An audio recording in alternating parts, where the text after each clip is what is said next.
He gave his father-in-law a luxury cruise and handed me a crumpled $2 lottery ticket with a smirk. I didn't say a word, not even when they laughed like it was a harmless joke. But I framed that ticket, built a case, and turned their insult into something no one saw coming. That was just the beginning. The silence? It didn't mean surrender, it meant strategy. Before we dive in, hit subscribe and let me know in the comments, where are you watching from? The morning sun filtered through the blinds like a soft, familiar visitor. The kind that didn't ask questions, didn't expect conversation, just sat quietly with you in silence. The house was still, no echo of footsteps, no distant laughter, just the click of the old wall clock and the occasional hum from the refrigerator. Father's Day, again. I ran my hand over the button-up shirt laid out on the bed. It was pale blue, a little frayed at the cuffs, and soft from years of wear. Marlena had picked it out on one of her good days, when her joints didn't hurt and her laugh came easily. She'd said the color made my eyes look less grumpy. That shirt had outlived her by 7 years. I pulled it on slowly, the fabric whispering memories as it brushed my skin. The top button was a little loose, the threads strained. I considered changing, then didn't. Some things deserved to be worn, even if they didn't quite fit anymore. I checked the digital invite again, sent by Colby, our only son. Father's Day lunch, 12:30 p.m. at our place. There it was, Dad Rowe under attendees. That wasn't me, I was Leland. Dad Rowe was Reginald, Delaney's father. His name was bolded, underlined. Mine was an afterthought. The drive over was quiet, familiar roads, old trees arching over like they were still trying to protect something that didn't exist anymore. Colby lived in one of those newer suburbs, where every house looked like it came from the same catalog, and every yard screamed about being better trimmed than the next. Delaney greeted me at the door with a thin smile and 2 air kisses that didn't touch skin. "Come in, Leland. We've set everything up already."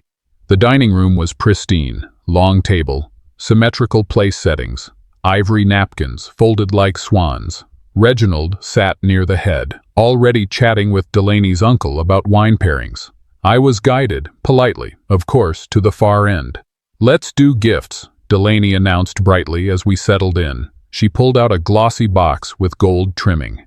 "For you, Dad," she said, handing it to Reginald. He opened it to reveal a pair of luxury cruise tickets. "Mediterranean, first class, all-inclusive," she beamed. The room clapped. Toasts were made. Reginald adjusted his cufflinks, gave a humble nod. Then Colby stood and, grinning, handed me something crumpled. "And for you, old man, a shot at millions." It was a $2 scratch-off ticket. People chuckled politely. "If you win, I want half," Colby said with a wink. Delaney laughed. "It's just a joke, Leland. Symbolic fun." Reginald gave me a pat on the shoulder, like I'd just finished mowing his lawn. I managed a smile. "Thank you. That's thoughtful." The ticket trembled slightly in my hand, but I kept it still. No sense making waves. The conversation moved on, away from me, as if I were part of the furniture. Dessert came. Delaney leaned in and whispered to Colby, just a little too loud, "I told him not to wear that shirt again. It makes him look stuck." Reginald chuckled behind his wineglass. I didn't move, just traced the seam of my sleeve with my thumb. That shirt had held Marlena's last hug. I didn't wear it for fashion. I wore it because it reminded me of who I used to be, who we were. I stood before the coffee came out. "Leaving already?" Delaney asked, surprised but not upset. "Long drive," I said. Colby didn't look up. Outside, the sun had started to dip. I passed their new SUV in the driveway. The vanity plate read, "Crane 1." I caught my reflection in the tinted glass, half my face, distorted by the curve. Back home, I set the scratch ticket on the kitchen counter. The house smelled faintly of lemon and wood polish, clean, but too quiet. That ticket stared up at me. Some gifts are louder than applause, and some silences heavier than insults. As I bent to untie my shoes, the ticket slipped off the counter and slid under the table. I didn't pick it up, just stared at it for a long minute. Maybe trash belongs where it came from. The coffee had gone cold, but I was still holding the mug like it had something left to offer. Morning sunlight spilled across the kitchen counter, catching the edge of the scratched ticket that had slipped beneath the table the night before. I hadn't picked it up, couldn't bring myself to. Instead, I sat there staring at my laptop screen, the login page to my online banking pulled up out of sheer routine. 40 years of checking every dime spent had trained my fingers to move before my brain caught up. I signed in, scrolled again, then stopped. $15,000. Labeled, Premium Cruise Packages. Dated, 2 days before Father's Day. A numb buzz spread through my chest. I hadn't left Ohio in nearly a decade, much less booked a luxury vacation. My hand tightened around the coffee mug. Fingers curled into the ceramic like it could steady the world. At first, it didn't feel like anger, just disbelief. I opened my records, double-checked past transactions. Everything else seemed normal. Utilities, groceries, prescriptions. But this charge sat there like a red flag waving in the wind, daring me to ignore it. And then it clicked. Years ago, just after Marlena passed, I gave Colby emergency access to my bank account. We were all grieving. I didn't trust myself to remember the little things, and he'd offered to help with bills, paperwork, whatever I needed. I never revoked it. Somewhere between grief and habit, I'd let that detail slip into the shadows. And now that shadow had taken $15,000 out of my future. I clicked over to the account settings. His name was still there, Colby Rowe, authorized user, full access. There it was. My son had paid for his father-in-law's cruise with my money. I got up slowly, crossed the room, and opened the bottom drawer of the old secretary desk Marlena used to keep. Inside, wrapped in a plastic sleeve yellowed by time, was her handwritten family ledger. She'd kept it like a diary, pages lined with birthdays, anniversaries, every loan, every gift, every holiday contribution. She believed in remembering the details. I flipped through the last 10 years. Her handwriting faded, then stopped after her cancer took hold. Mine took over briefly, then disappeared. My name was nowhere in the recent pages. I'd become the man who wrote checks but never got written about. I reached for the printed Father's Day invitation Delaney had sent. It had been sitting on the corner of the fridge, held up by a magnet shaped like a cardinal. I slid it out and studied the words. Father's Day celebration, hosted by Colby Delaney, guests of honor, Reginald Crane, Esky, and below that, barely legible in smaller font, Dad, Rowe. Even the parentheses felt like an insult. They weren't just forgetting me, they were formatting me. I pulled myself from the counter and called Colby. No answer. Straight to voicemail.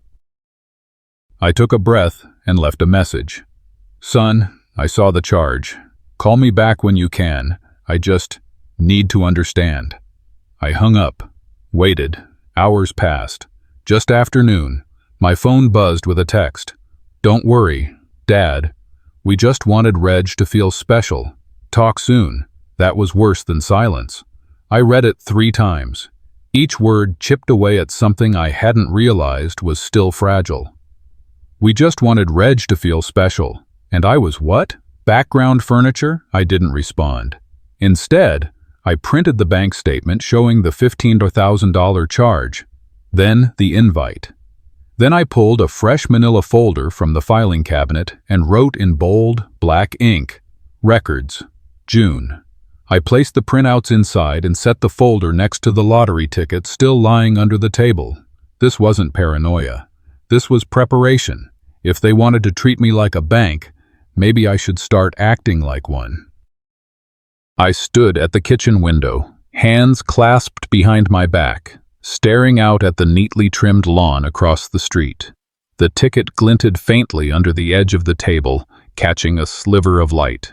He didn't call back, but someone else did, and what she told me made everything much worse. I hadn't expected the pain to come from a video. Thursday evening, the house had fallen into its usual quiet. I poured myself a cup of lukewarm tea, turned on the lamp in the den, and opened my laptop, half habit, half curiosity. The notifications on the neighborhood group page blinked softly, one after another. Wonderful tribute to Reg. Such a classy event. Colby's speech had me in tears. One post had a link, a son's tribute. I clicked. The screen lit up with the image of the banquet room from Sunday. Warm lighting, elegant centerpieces, laughter filling the background. Music played, a gentle piano track layered beneath Colby's voice. Professionally edited, with captions and transitions. This wasn't a phone video, it was a production. At the 15-second mark, the camera panned across the long table. I saw myself, just once, blurred, silent, seated at the far end near the wall. The next 3 minutes belonged entirely to Reginald. Colby stood tall, holding a champagne flute, smiling. I learned about integrity and ambition from my second father, Reginald Crane. My biological dad was always there, yes. But Reg showed me what being a man meant. I paused the video, sat back, played it again. Same words, same cadence, same deliberate omission. The man who taught him how to lace boots, how to patch drywall, who stayed up during flu nights and science fairs and late returns from theater rehearsal. Always there, he said, but not the one who taught him what being a man meant. I didn't cry. I just sat there with the sound off, watching Colby's smile move through space like it belonged to someone else's son. The den smelled faintly of old wood and dust. Marlena's chair sat across from mine, untouched since she passed. I reached for the old family scrapbook she'd once poured her heart into, leather-bound, edges worn smooth, her careful penmanship curled across each page. Colby's birth certificate. A picture of him dressed as a pine tree in the second-grade play. His first car. His high school graduation. I flipped page after page. Proof of a life lived and funded by sacrifice. My hands brushed the photos like they might speak. I lived those years, I whispered. I paid for every damn page in that book, and somehow, I got written out of it. I closed the scrapbook slowly and placed it back in its drawer, locking it with a quiet click. I didn't call, didn't write paragraphs. Instead, I typed a short email and hit send. I watched the video. You gave a great tribute. I'm glad you have someone to look up to. No reply that night, or the next morning. I checked Asher's page out of idle hope. A few photos of the cruise brochure. A video of Reginald giving a toast. But nothing about me. Not a single post. When they rewrite you out of the story, I muttered to myself, you start wondering if you were ever in it. Friday, 3 p.m. The mail arrived. A crisp envelope from the Dublin Community Centre. Inside, a printed copy of the Father's Day event program. I flipped to page 2. Special thanks to Reginald Crane, Father of the Year. Nothing else. Not even my name. The room seemed to shrink around me as I sat down at my desk, the paper trembling slightly in my hands. I opened the bottom drawer and pulled out a folder. Mortgage records, 1997. It creaked with old staples and photocopied checks. Let's see who paid for the first roof over your head. Son. Saturday began with a lie wrapped in a smile. I hadn't planned to check Facebook that morning, but curiosity has a way of curling its fingers around the parts of us we pretend are above caring. There it was, Delaney's public post, sitting proud at the top of my feed. Blessed to have two amazing dads in our lives. One taught us how to build empires. The other taught us how to watch. Below it, a carousel of carefully staged photos. Reginald, arms wrapped around Colby and Asher, grinning on the patio. Reginald again, seated at the luncheon table, raising his glass in a staged candid. Reginald walking Asher through what looked like an antique car show, both mid-laugh. My own image was absent, or worse, cropped out. One photo in particular had once included me. I remembered the moment, a backyard barbecue 3 years ago, when Asher dropped his plate and I caught it mid-air. The original photo showed me smiling with mustard on my shirt. In Delaney's version, the background had been smoothed. I was gone. Replaced by shrubbery, the caption beneath it all read, "Legacy is what you leave behind in smiles, not sweat." No comment, no reaction. I simply saved every image. Click, save, click, save. They were erasing me digitally now, not just from their lives, but from the record, from memory. Later that morning, I was out trimming the hedges when I heard the gate creak. Mrs. Pennington, my neighbor from 2 doors down, shuffled toward the fence line, her straw hat drooping against the sun. "Leland," she said softly. I straightened up. "Morning, Alice." She glanced around before speaking. "I overheard your daughter-in-law last week. She was on the phone, outside by her car." Her voice lowered. She said, "He's too proud to fight. We'll have it all soon." I froze. The clippers in my hand hung still. "You sure that's what she said?" I asked. She nodded, eyes watery. "I'm sorry. I didn't know if I should say anything." "But you deserve to know." "Thank you," I said quietly. "That means more than you know." She touched my arm once, then turned back toward her porch. I watched her go, the silence between us speaking louder than anything. Back inside, I opened Marlena's old file drawer. My hands knew where to reach without looking.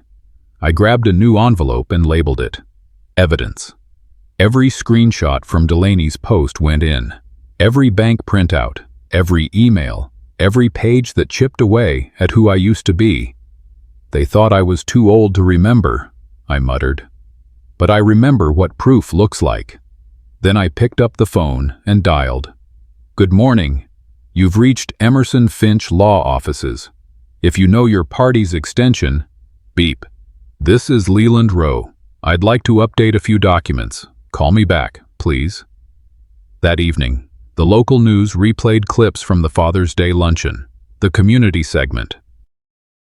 Reginald's silver hair gleamed under the lights as he spoke to the reporter. "I've always treated Colby like a son. When you invest in people, you invest in futures." I turned the volume down, just enough to hear my own thoughts echo louder. Then I went to the kitchen table, opened the mortgage folder again, stapled receipts, loan statements, Marlena's signature beside mine on every line. "If he wants to play father," I whispered, "he can start by paying the bills I covered." I gathered everything and tucked it into the new envelope. Back in the garage, beneath my old workbench, sat the metal safe. I hadn't opened it in years. Combination still worked. 35, 8, 42. I placed the folder inside, closed it, turned the lock. They wanted to erase me from the story, so I'm writing a new one, and this time, I'll be the only narrator. Behind me, the refrigerator hummed faintly. The deadbolt on the back door clicked shut with finality. The knock came early that Sunday afternoon, sharp, brief, official. I opened the door to find a courier holding a certified envelope with an embossed seal I hadn't seen in years. He didn't smile, just handed it to me, had me sign a receipt, and walked off without a word. The envelope was thick, crisp, and addressed formally to Mr. Leland Rowe. Inside was a letter from a law firm in Dublin. The header read, "Intent to petition for conservatorship." I read the opening line 3 times before it sank in. Colby and Delaney had submitted preliminary documents to a probate attorney suggesting cognitive concern over my decision-making. Their stated goal, to ensure Mr. Rowe's safety, legacy, and financial continuity. They were going to try and take control of everything. The words sat heavy in my hand. A paragraph down, they even mentioned my health as a concern. subtle references to isolation, disorganization, even possible paranoia. There were bullet points. It was betrayal disguised as concern, and it burned hotter than anything they'd done before. They hadn't come for my respect. They were coming for my agency. I walked straight to the metal drawer in the hallway and yanked it open.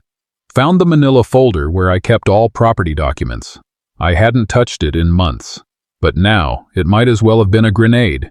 The deed to my house was still there, photocopied and signed. But just to be sure, I logged into the Lucas County Property Records System. That's when the bottom dropped out.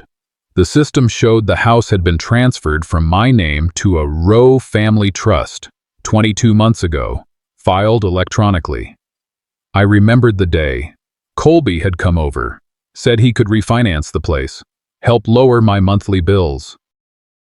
He handed me a thick stack of paperwork, said it was standard. I signed it all at the kitchen table, with his iced coffee sweating onto the granite. And with that pen stroke, I'd handed away my home. By Monday morning, I was at the county clerk's office. The air was stale with disinfectant, and the woman behind the window wore a pair of reading glasses that magnified her eyes. She printed the file, slid it under the partition. "Looks like it was processed by Whitehill Family Law in Dublin," she said. "Of course it was," I muttered. She must have noticed the look on my face because she added, "Happens more than people think." I nodded, slid the papers into my folder, and walked out. That night, Asher showed up unannounced. He looked uneasy, like a boy who knew he wasn't supposed to be here. Delaney must have been out, or he wouldn't have come. "I needed to see you," he said, standing on the porch.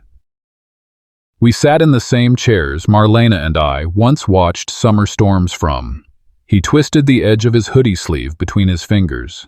"They're planning to move you," he finally said. "Assisted living. Before fall." I didn't react. Not right away. Just watched him. "They said it'd be easier if you didn't know, that most of the paperwork was already signed, that it'd be less traumatic." I reached into my pocket and pulled out the house key, slid it into his hand. "You remember who laid the first floorboards, don't you?"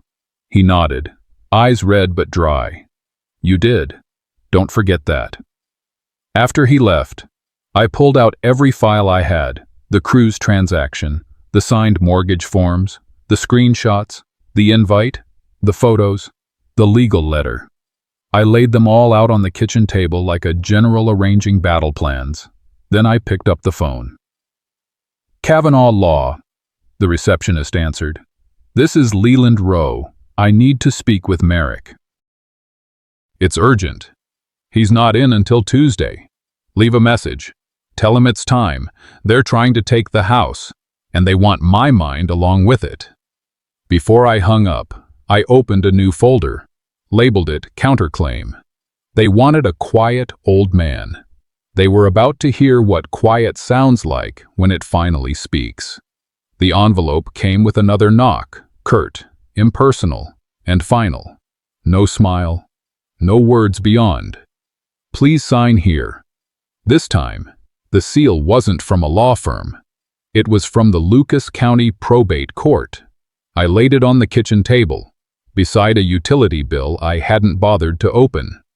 My name stared back at me in embossed black ink. Leland Rowe. Formal. Distant.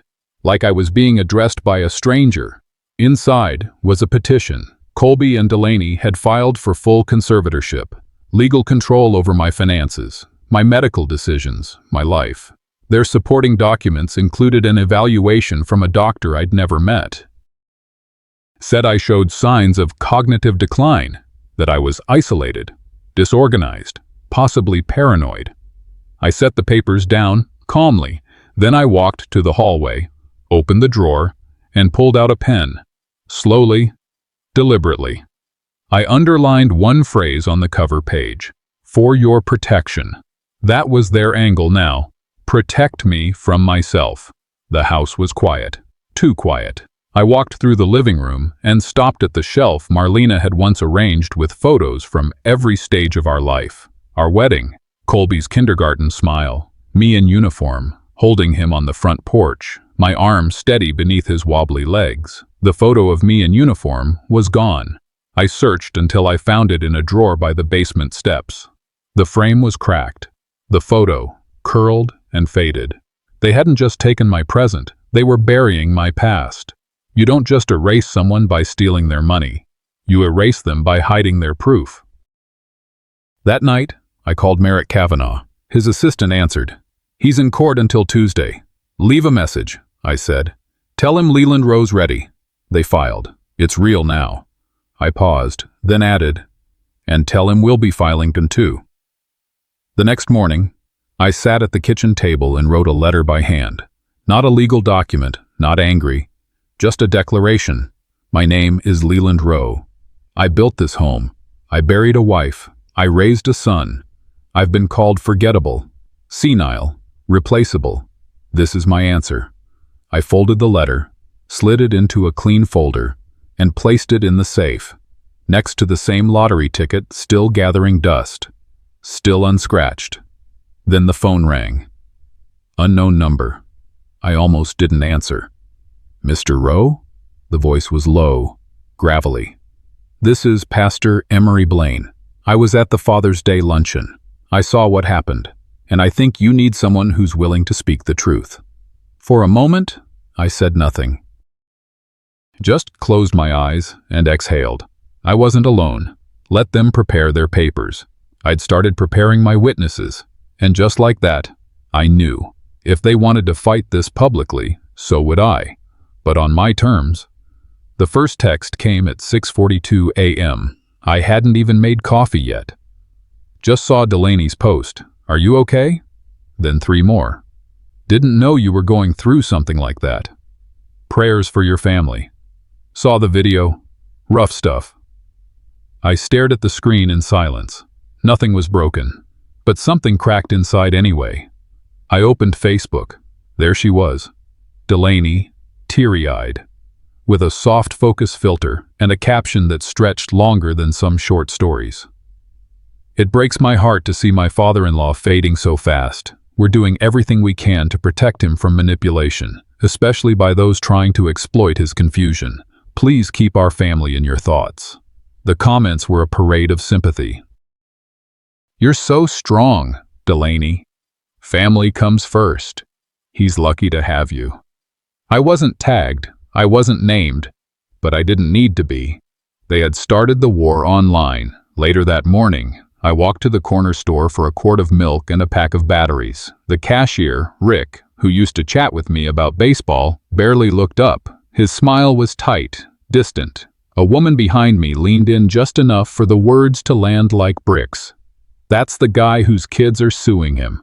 I didn't flinch, didn't respond, just paid and walked out. Milk in one hand, silence in the other. Outside, I murmured to no one. "They're not just stealing my name, they're sterilizing it." I spent the afternoon in the garage, fiddling with an old espresso machine that hadn't worked since Marlena passed. It felt good to work with something that only broke when it made sense to. The squeak of tires on gravel made me look up. Asher, helmet under his arm, eyes darting. He sat down on the bench beside me, shoulders tense. "I heard them," he said, after a long pause. "At the house, a few weeks ago." I didn't look at him, just waited. Mom said, "Let him think he's still in charge. He'll go down easier that way." The wrench slipped from my hand, clattering on the concrete. "You're sure?" I asked. He nodded. I wrote it down, saved it in a file, just in case. My throat tightened. "You're not crazy, Grandpa," he said. "They're just loud." I rested my hand on his shoulder, then reached into the drawer and pulled out the folder. He slid the note inside without me asking. I added a post-it with today's date. Later, I recorded a voice memo. Today I heard my first piece of truth, from someone too young to lie well. I sent it to Merrick. No subject line, no explanation, just the sound of something shifting. That evening, I was reading on the porch when Mrs. Chen from across the street tapped lightly on the front window. She held out a printout, another post, Another video. Delaney, crying again, this time shakier, more dramatic. I'm scared for what Dad might do.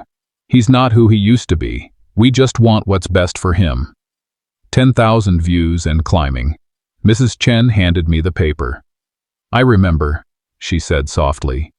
You rewired our whole kitchen after that fire in '08, for free. I haven't forgotten. I looked her in the eye. Neither have I.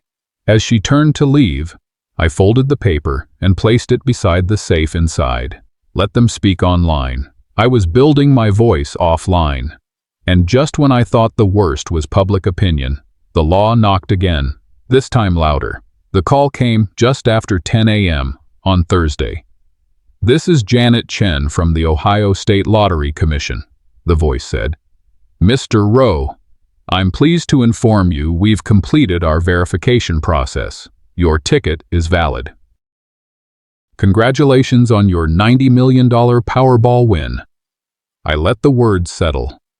Thank you, Janet, I said calmly. I'll accept, on one condition. She hesitated. I'd like the ceremony to be public. Cameras, media, and recorded. Silence. Then a short, cautious reply. I'll confirm with the communications team, but I think we can honor that. I hung up, then dialed Merrick. If they've been playing PR, I said, then I'll let the public hear the truth. Friday morning, Merrick arrived at the house with a folder. Inside, the printed transcript from Asher's recorded note, my mortgage history, and, at the front, an old convenience store receipt dated a week before Father's Day. The name on it, Leland J. Rowe. Credit card ending in 7731. Purchase, Powerball ticket, $2. I added it to a fresh manila folder labeled in thick black ink. Truth. Pastor Emery called just after. I'll be there, he said. Some voices are meant for more than pews. I called Mrs. Chen last. This neighborhood, I said, needs a memory check. She chuckled. I haven't forgotten a damn thing. Friday noon. The Lottery Commission auditorium in Columbus was packed. Rows of press, photographers shifting for angles. The buzz of curiosity thick in the air. Janet walked on stage. It is my honor to present Mr. Leland Rowe, winner of the $90 million Powerball jackpot. Flashbulbs exploded. The audience applauded, until a shrill voice pierced the clapping. Delaney. She burst through the back doors, face streaked with tears that caught the light just right. That ticket was a gift. Cameras whirled. Colby followed, jaw tight, arms crossed. He stood behind her like a man pretending he hadn't rehearsed it. I turned to Janet. I'd like to share some context, if the public is watching. She handed me the mic. I opened the folder and gave her a copy of the receipt. Would you read the name of the purchaser, please? She looked, blinked. Leland Rowe. Then I pulled out a phone, played the short clip. Colby's voice rang out across the auditorium. If you win, remember half is mine. Laughter. Nervous, then full. The kind people make when they realize the joke isn't theirs. I let the silence settle, then said, some gifts are for honor, some are for humiliation. I just turned theirs into the former. Pastor Emery stepped forward. I was there, he said. That was not a shared agreement.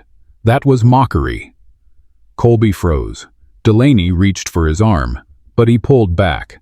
The room shifted. The press leaned in. I closed the folder and nodded to Janet. She handed me the oversized check. Outside, the heat pressed down like judgment. Colby shouted something at Delaney near their car. She slapped the air in frustration. I walked past them without a word. Asher met me at the steps. Mrs. Chen just behind. I didn't need cameras now. I had something stronger. They tried to rewrite my story in whispers, I said quietly. I rewrote it with volume. But even as cameras turned away, a quieter attack was already waiting, one that came wrapped in sentiment. The house was quiet again, after all the lights, all the flashes, all the whispered astonishments from strangers. I returned to a chair that had waited for me like an old dog. My coffee sat beside it, cold, familiar, and beside that, a folded copy of the oversized check. I didn't touch it. I just sat. The online world buzzed with headlines I didn't read. Elder fights, back in family Powerball drama. From forgotten to $90, the Toledo turnaround. They made it sound like a revenge plot, like this was something I'd planned instead of something I'd been pushed into. Truth doesn't plan, it just persists. Saturday morning, I checked the mailbox out of habit. Amidst the bills and grocery flyers, one envelope stood out, handwritten, no stamp, local. It was from Pastor Emery Blaine. "You don't owe anyone an explanation," it began. "But you've inspired many of us to stop enabling false loyalty. I saw what happened that day, and I know who the real father figure was at that table." I read it once in silence, then again, aloud. The words didn't just settle. They settled something in me, for the first time in days. I smiled, not out of victory, out of being seen. That afternoon, I drove out to Asher's school. There was a fundraiser, and the parking lot was full. Tables with bake sales, a dunk tank, kids laughing the way only kids can.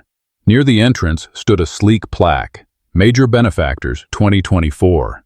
At the top, Mr. Reginald Crane, School Technology Lab sponsor. In smaller print below, funded via Rowe Family Trust, unlisted contributor. I stared. They had used my money, my name, my legacy, and once again, passed the credit to someone else.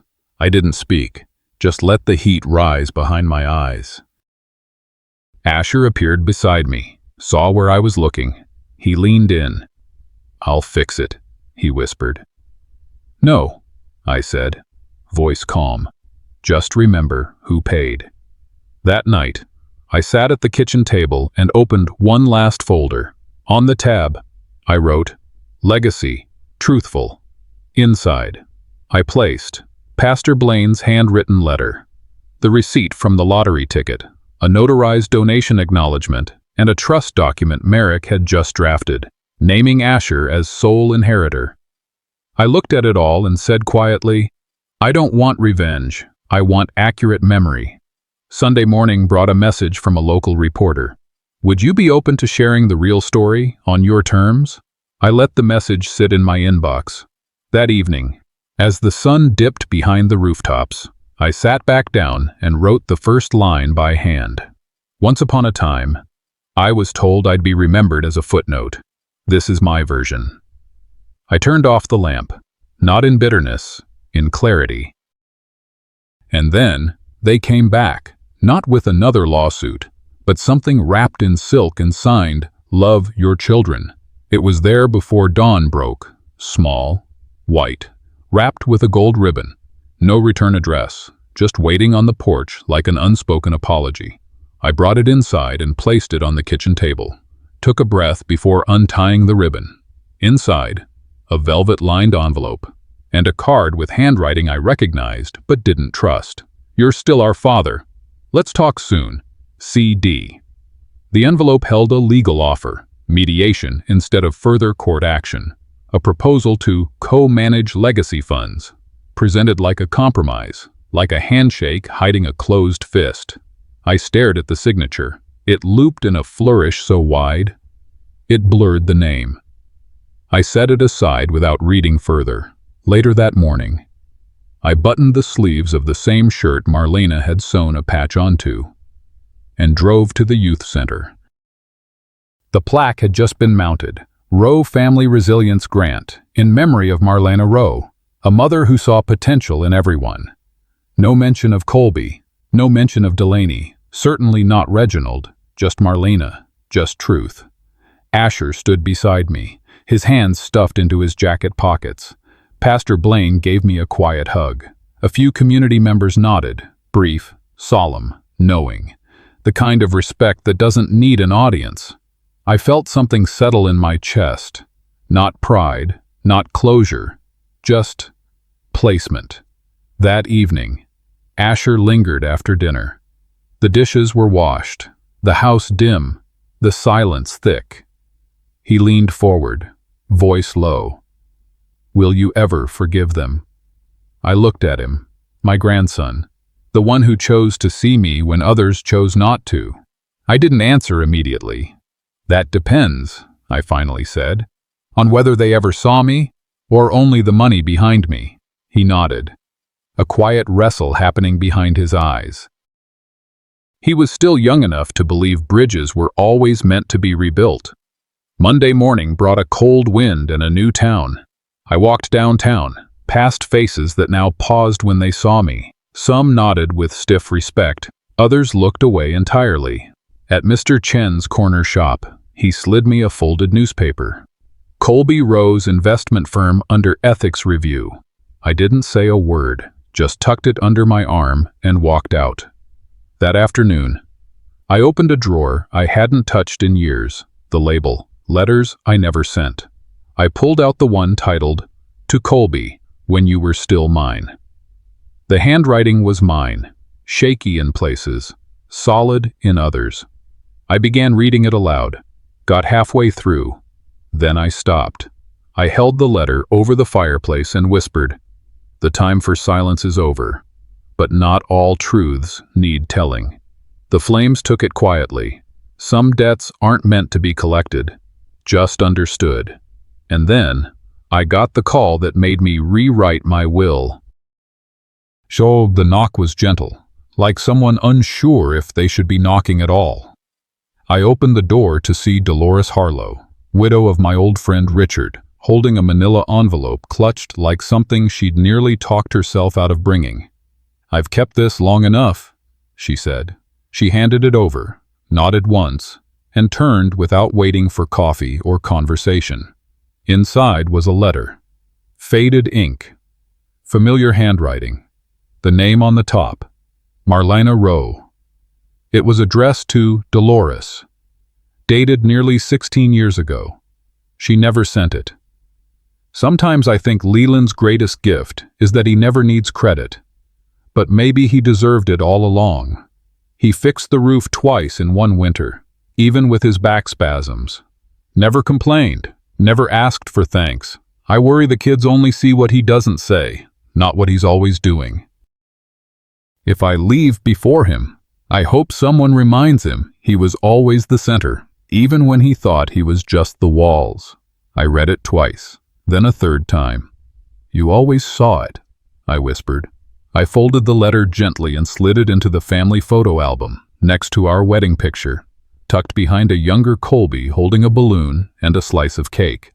Later that afternoon, I met Pastor Emery at a small cafe tucked between a thrift store and a barber shop, the kind of place that brewed their coffee too strong and always played Sinatra in the background. We talked about Marlena, about legacy, about what silence had cost, and what noise had never fixed. "There's power in walking away," Emery said, "before the world gives you permission to." I told him I was revising my will, leaving it all in Asher's name, without ceremony. No articles, no plaques, just paperwork done right. Quietly, he nodded. Silence isn't weakness. Sometimes it's wisdom grown old. That evening, back home, my phone buzzed. "Colby." I let it ring. Then came the text. "I'm sorry. I panicked. We both did. Please, just talk to us." I typed a reply, then deleted it. Instead, I forwarded the message to Merrick. "Archive it," I wrote. I went outside and sat under the oak tree in the backyard, the one Marlena planted when Colby turned 5. Its branches moved like slow arms, brushing away heat. Sometimes walking away isn't bitterness, it's grace. That night, I pulled 3 items from the drawer and laid them on the table under a single bulb. The framed lottery ticket, Marlena's letter, a note to Asher. Legacy is not what you inherit, it's what you prove worthy of. I slipped the note into a sealed envelope and placed it beside his backpack for the next time he visited. Then I walked to the fireplace. I lit a match and dropped the last copy of Delaney's lawsuit into the flames. The paper curled, flared, and turned to nothing but memory. There are some goodbyes that don't need noise, only light. The letter was done, the fire out. But something else came, an envelope with handwriting I hadn't seen in decades. The envelope sat on the mantel for 3 days before I opened it, no return address. The handwriting leaned softly to the left, almost apologetically. Inside was a letter from Marlena's sister, dated 2 years ago. Lee. Marlena told me once, quietly, like she was ashamed, that she feared Colby's pride would one day make you feel like a ghost in your own story. I didn't know what to do with that back then, but now I do. If they try to rewrite you out, remind them who built the page. I read it once. Then again, I placed it next to Marlena's letter, the one Dolores had given me. 2 women who saw more than they ever said. Friday morning. I woke to buzzing notifications on my phone.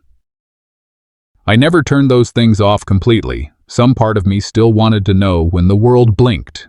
At the top of my feed, Asher's face, a video, posted by a local journalist, unpolished, unedited, just him, sitting on the same back porch we used to drink lemonade on. They said he was losing it, said he needed to be protected from himself. But he raised my dad, he raised me. They called him broken. I've never seen someone more whole. The clip exploded online. Comments poured in like summer rain. That boy sees the truth. Leland deserves better. Colby and Delaney should be ashamed. I didn't smile, but I exhaled. Later that afternoon, I met Merrick at the usual coffee shop. He slid a folder across the table. The transfer's complete. The foundation is now officially the Asher Marlena Fund, anonymous by design. It would support local youth, especially those who aged out of foster care or lost caregivers. Kids who didn't have anyone to say, "I see you." My name wouldn't appear anywhere, not on paper, not in press. It's not about erasing my pain, I said, just about making sure it meant something. Monday morning, Colby showed up. No Delaney, just him, suit unbuttoned, eyes dull, voice softer than I remembered. "I'm sorry, Dad." I panicked. We both did. I let things get ugly because I didn't know what else to do. I let him talk. I didn't interrupt. When he finally stopped, I said, "You called me paranoid, weak, invisible, but I'm none of those things now." He opened his mouth. "I'm not angry anymore, Colby. Just done." "What about forgiveness?" he asked, almost childlike. "Forgiveness is a gift," I said, "not a debt." Then I walked inside and let the door click shut behind me. That night, I stood in the hallway. On the wall, a new picture, Asher shaking hands with 3 young scholarship recipients. Smiles big enough to carry something forward. Beside it, the original lottery ticket, cracked in its frame, preserved like an artifact. They gave me a $2 joke. I turned it into 90 million lessons. Sometimes, the loudest justice is simply walking forward without needing to look back. For those of us over 60, we may be quiet, but we are not done. Dignity is not something given. It is something we reclaim, even if it takes a lifetime.